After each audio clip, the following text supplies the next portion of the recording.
আমরা সবাই বড় স্বপ্ন দেখি, কিন্তু সেই স্বপ্নের আর বাস্তবের মাঝখানে একটাই দেয়াল দাঁড়িয়ে আছে, আর সেটা হলো কাজ শুরু না করা। আমরা অপেক্ষা করি সঠিক সময়ের জন্য, কিন্তু সত্যিটা হলো সঠিক সময় কখনো আসে না, ওটা তৈরি করে নিতে হয়। পাহাড়ের চূড়ায় তাকানো বন্ধ করো, শুধু নিজের পায়ের নিচের প্রথম ধাপটার দিকে তাকাও। কাজটা কত বড় সেটা ভাবলে তুমি পিছিয়ে যাবে, তার চেয়ে বরং ভাবো আগামী 10 মিনিট আমি আমার সবটুকু দিয়ে এই কাজটা করব।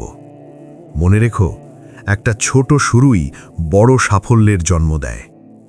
বিশ্রাম নেবার সময় সামনে অনেক আসবে, কিন্তু সুযোগ হারানোর সময় আর ফিরে আসবে না।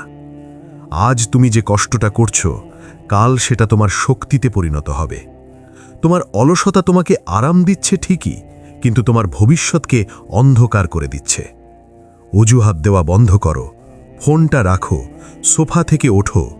পৃথিবীটা তাদেরই মনে রাখে যারা কথা কম বলে কাজ করে দেখিয়েছে। আজ থেকে, এখন থেকে শুরু করো।